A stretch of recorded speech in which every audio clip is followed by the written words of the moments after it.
Kailan ba natin makukuha ang ating sahod sa Facebook o sa profile page?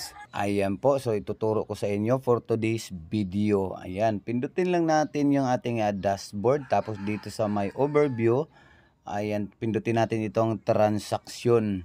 Ayan po, makikita natin dito na paid na po tayo pag katapusan na ng buwan. Ayan, tulad nito ngayon guys, 25 na tayo ngayon guys. So makikita natin dito, paid na po si Facebook sa ating mga account.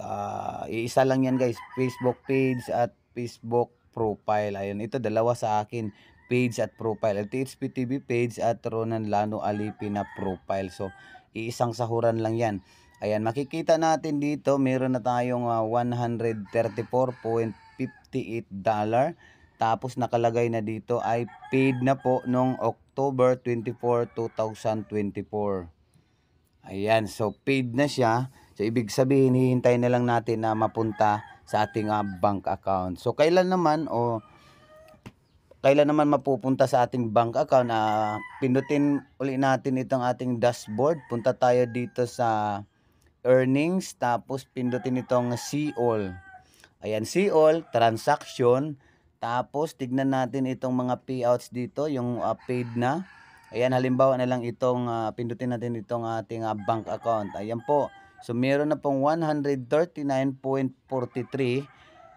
release na po o bayad na po October 24, 2024, and then nakalagay dito it may takes 7 business days to transfer of to your account. So maghintay na lang tayo guys, mula October 24, 2024, paid na siya. So bilang na lang tayo ng 7 araw, nandoon na po sa ating bank account.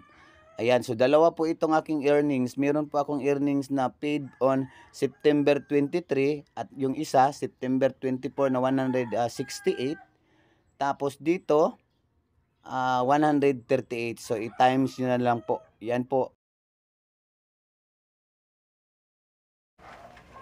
So ayan, ika-calculate natin siya. So $168 plus 134 equals 302. So ito times na natin ito guys ng 57 dahil 57 ang dollar. So ayan, magiging 17,214 yung sahod natin. Ayan po guys, thanks for watching. Please like. Thank you so much.